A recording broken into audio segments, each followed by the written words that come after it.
Hello students, in this lecture we will study about the structure of atom given by Ernest Rutherford. We have done the structure given by J.J. Thomson and today this lecture is on structure of atom given by Ernest Rutherford. Ernest Rutherford was the student of J.J. Thomson. Though he was a New Zealander, he came to England to work with J.J. Thomson as his student. He was a brilliant scientist and he got Nobel Prize in 1908.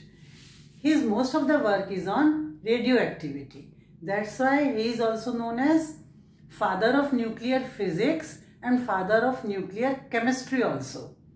Most of the work on radioactivity is done by him, but the most important achievement of Rutherford was to discover nucleus of the atom, and he has given the name nucleus, and also the name proton was given by him, and also alpha particle, beta particle and gamma particle, which are radioactive particle, that is also been given by Rutherford. These are some of the achievements of Rutherford.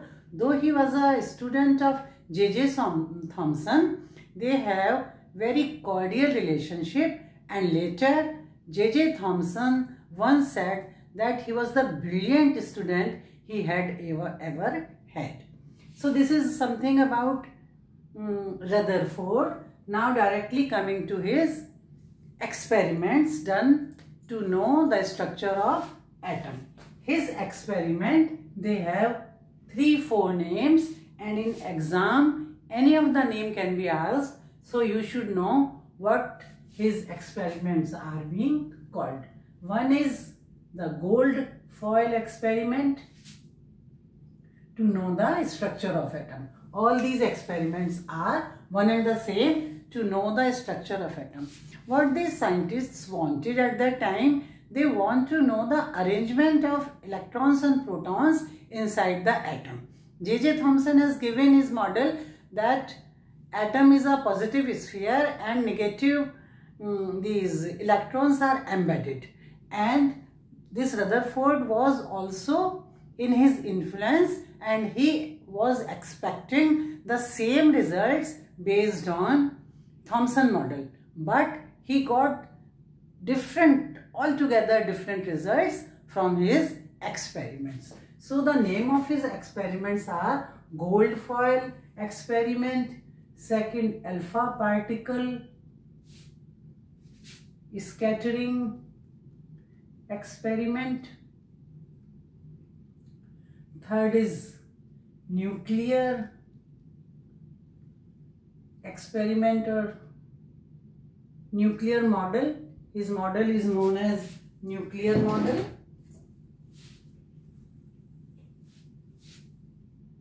His model of this experiment is known as nuclear model, or even it is known as planetary model. So these are few names for one and the same experiments done by Rutherford. These experiments he started in 9, and his experiment, these were recognized in scientific fraternity in 1911. Though he got his Nobel Prize before in 1908 for his achievements in radioactivity. He was working in radioactivity first in New Zealand and then in the lab of Thomson. So this is something about that. Now coming to his experiments, we can call either one of them. So by these names, one thing is clear, that he has used gold foil in his experiment, one thing, and second, he has used these alpha particles which were scattered during the experiment. So why he has used gold foil, what is gold foil, and what are alpha particles? Gold, all of you know, is a noble metal, and the property of gold is it is very malleable. That is, malleability is much more than any other metal. What is malleability? It can be beaten to a very thin sheet. The sheet is thinner than the paper. So this is about 1000 atom thick sheet or foil. That's why it is known as foil. All of you know aluminium foil or silver foil. Likewise, gold foil was made by Rutherford, which is very, very thin, only 1000 atom thick, so that the particles or alpha particles can pass through it. He can take aluminium, silver also, but as the gold is highest malleable, he took gold. So this is one thing. Gold foil is taken in this diagram. This black rectangle, it is representing the gold foil. Now what are alpha particles? So I have made these alpha particles. What are alpha particles? They are nucleus of helium gas. All of you know helium? Helium is a noble gas. And helium, the atomic mass is 4 and atomic number is 2. What does it mean? Helium has 2 protons. At that time, neutrons were not discovered. So we are talking about only protons and electrons, because they were discovered at the time of these experiments. So helium, He is the symbol. The atomic mass is 4, or we can say 4 AMU is the atomic mass. Atomic number is 2. And what are alpha particles? Alpha particles are nucleus of helium. What does it mean? Here you can see this is the atom of helium. It has 2 protons. Now we know it has 2 neutrons. In the nucleus, 2 protons are there, 2 neutrons are there. Protons are positively charged and neutrons have no charge. They are neutral. And it has 2 electrons which are revolving in an orbit around the nucleus. So this is the structure of what is this? Helium atom.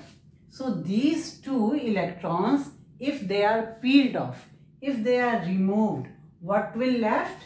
This only 2 these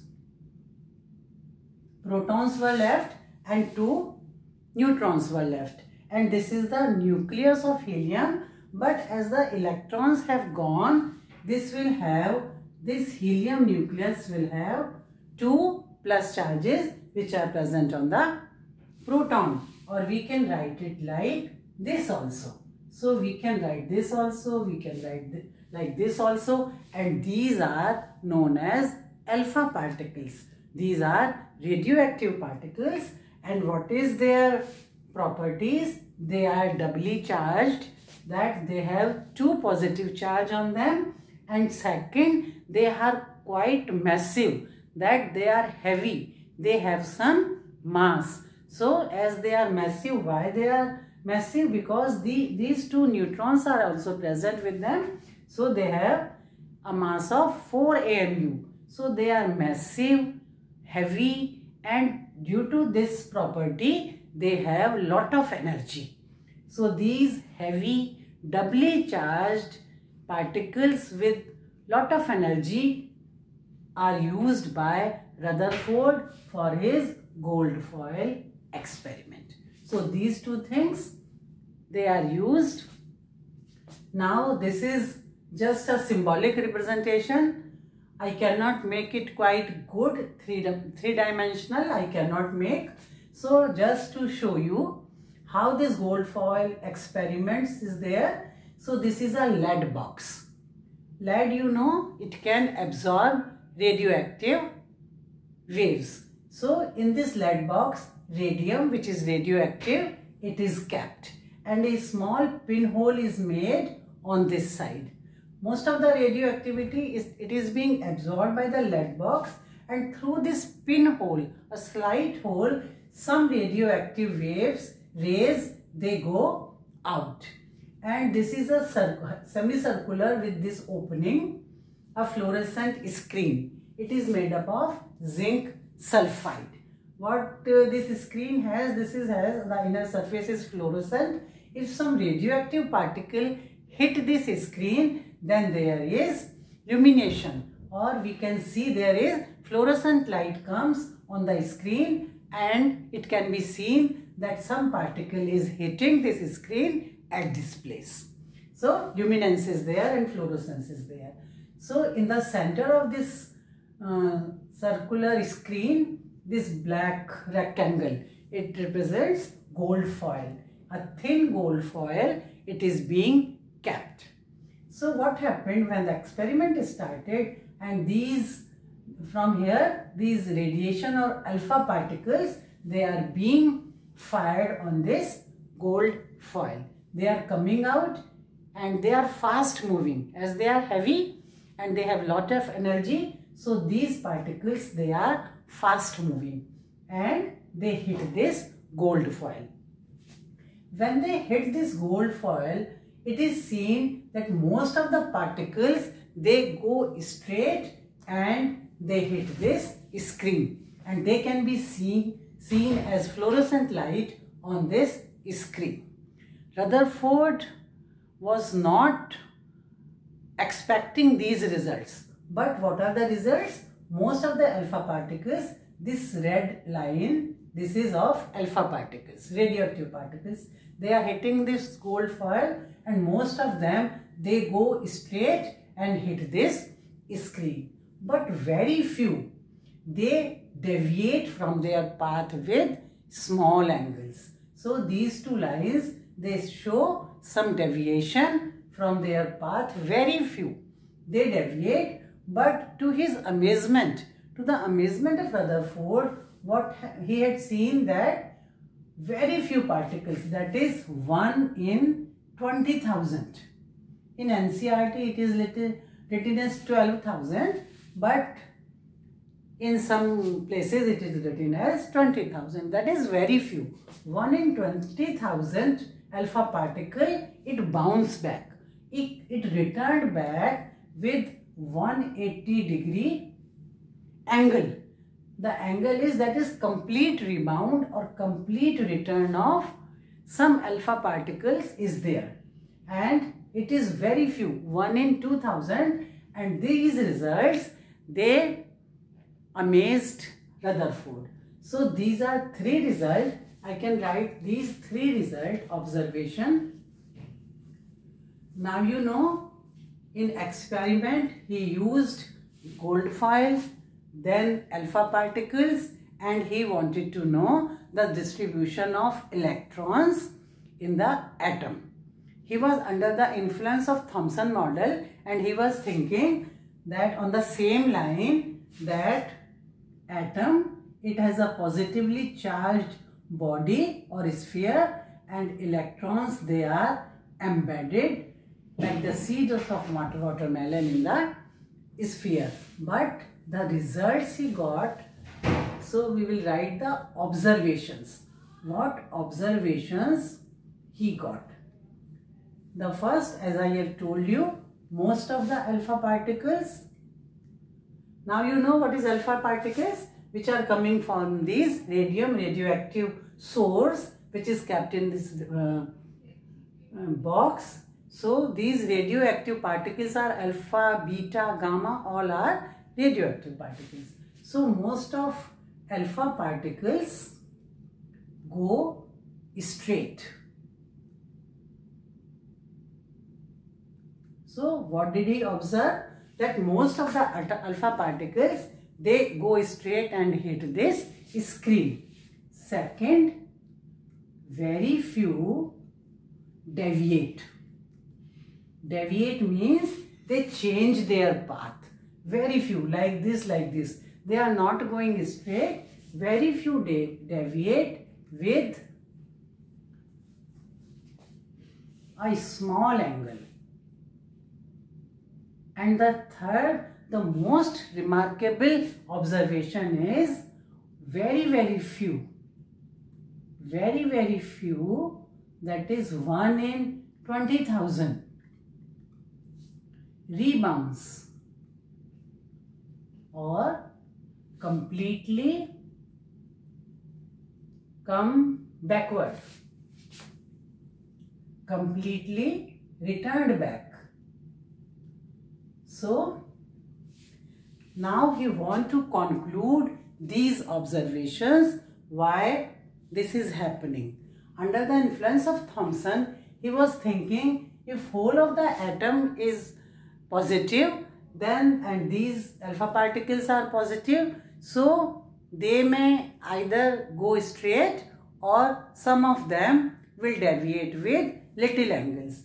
But this observation that very few they completely rebound, he was not expecting this result. And if complete return is there, rebounds is there, then these from where the particle is rebounding, that thing should be heavier than the alpha particles. And now we know this thing is nucleus, which he discovered. This is the most fantastic discovery in the study of chemistry and physics, both, that atoms have nucleus, which and whole of the mass is concentrated in that nucleus. This is the most important discovery by Rutherford. So these are some observations, and now we will show how he conclude his results based on these observations. First, I want to tell you this diagrammatic representation of his gold foil model or alpha scattering model.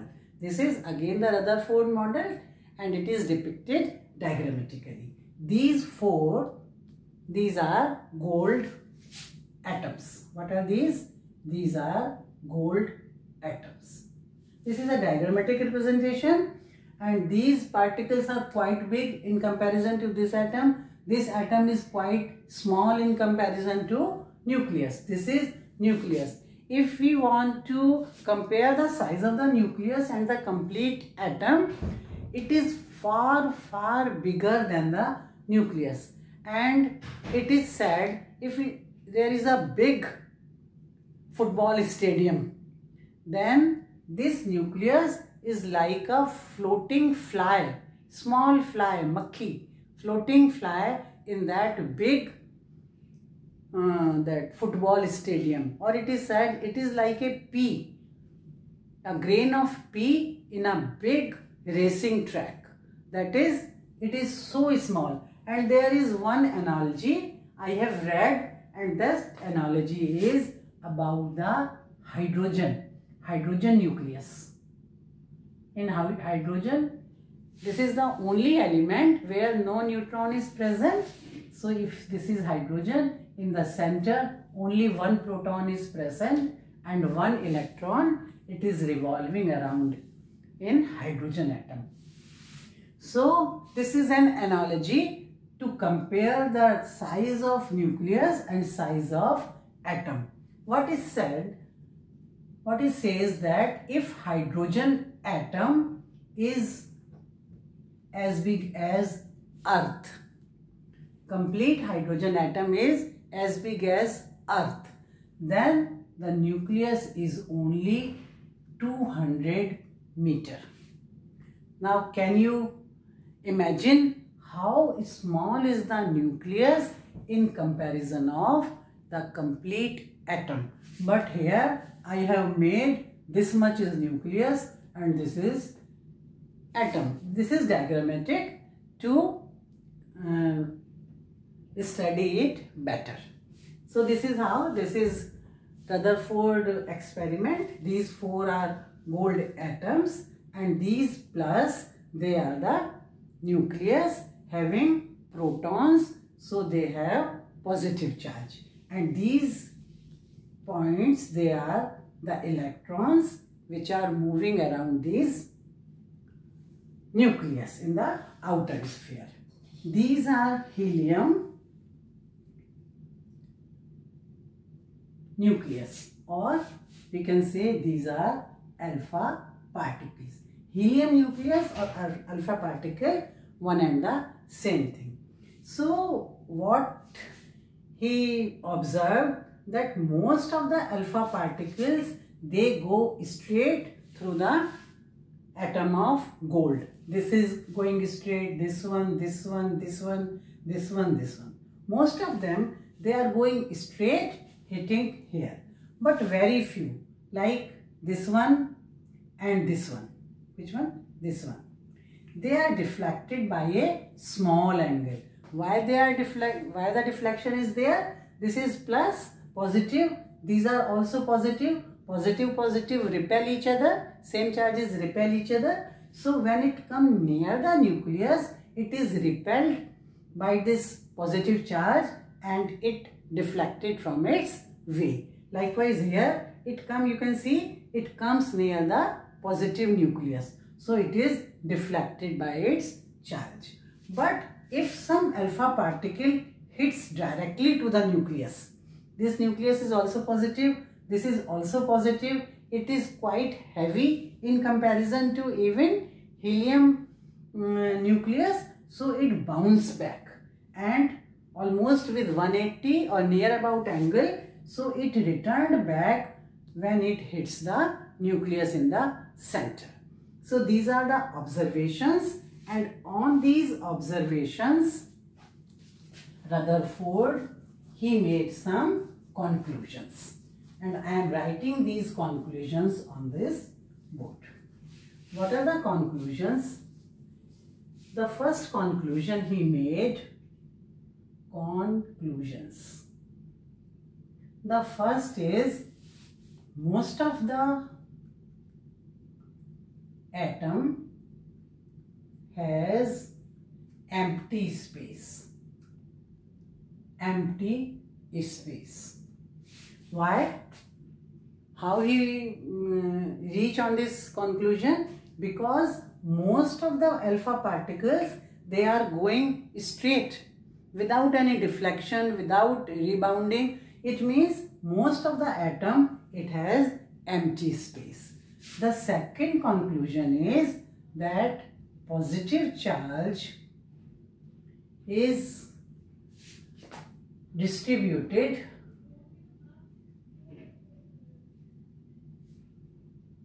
in the atom.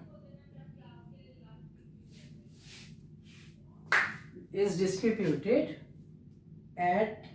in a small place, in small places or place in the atom, because very few particles, they are deflecting with short angle.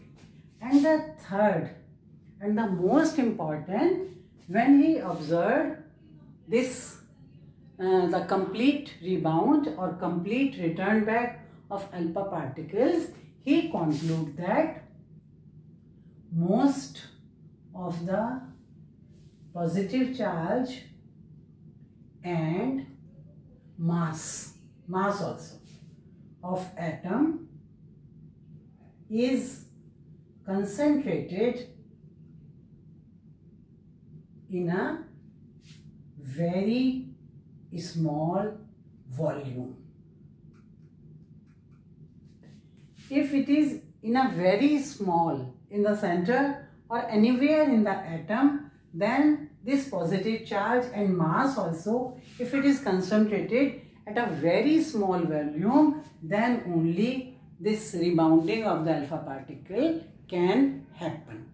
So later on, this positive charge and mass, it is known as nucleus, and he was credited for the discovery of nucleus of atom. So these are three conclusions he made on his observations. And the most, he also concluded, I am writing here, or I will rub here. So the fourth point, he also concluded that these electrons, by his further studies, he studied further, and he concluded that electrons are revolving around the nucleus in orbits, circular orbits, in circular orbits. Like if it is nucleus and these are electrons, they are revolving around the nucleus in circular orbits. And he gave an analogy like the planets. If it is sun, then all the planets, they revolve around sun in these orbits. So it is also known as planetary model, based on the sun and planets. Like this is nucleus, positive, and these electrons, they are revolving around the nucleus in circular path. So these are some of the conclusions he made based on his experiment, and he was amazed that his this model, it is quite different than that of Thomas, and his model is known as nuclear model due to the discovery of nucleus, or planetary model, and it is different than the plum pudding model of Thomson. So these are conclusions, and now he was rewarded for this discovery of nucleus and alpha particles, gamma particles, beta particles, and one more, what is that? He said that these electrons are moving around the nucleus in orbits. So this is the gold foil experiment. His experiment was welcomed very much by the scientific fraternity, but later on his student was Niels Bohr, and he came to England in his laboratory, and he worked with him. He was his research assistant, and Niels Bohr, he found a flaw in this experiment, and he said that in his what he concluded, that if this is the atom, this is the nucleus, these electrons, they are moving in a circular motion. We know and these electrons, they are charged particles, so they have 3 properties. These electrons, they have charged particle having negative charge on them. Second, as they are moving in circular path, they are accelerated. Why they are accelerated? Because their velocity is changing. As you all know, if the direction is changing, their speed may be same, but as the direction is changing, their velocity is changing and they are accelerated. And it is Maxwell's rule that if accelerated charged particles, they move in circular path, then they lose energy. So these electrons, if they are continuously moving in this fashion, they will lose energy. And slowly, if all the energy will be lost, ultimately they will collapse they can no more move, and ultimately they will collapse with the positively charged nucleus, and atom will be destroyed. So what is the flaw of this? That Rutherford, what is the limitation of his model? That he cannot explain the stability of atom, which later on is explained by Bohr model, which we will study in the next video. But this is the only limitation of Rutherford, that he cannot explain the stability of atom. if this atom is moving like this, then it will lose energy and it comes ultimately to this. It will collapse because it is negatively charged, it is positively charged. So by revolving slowly with acceleration, it will slowly lose energy and it will come to the collide with the positively charged nucleus, and the atom will be lost. It will not be stable. But we know that atoms are stable. Rutherford also knew that atoms are stable, but he cannot explain the stability of, could not explain the stability of this atom, which was solved later on by Niels Bohr, his student. So this is how this is gold foil experiment of Rutherford, and with one limitation. This is all for today. Thank you.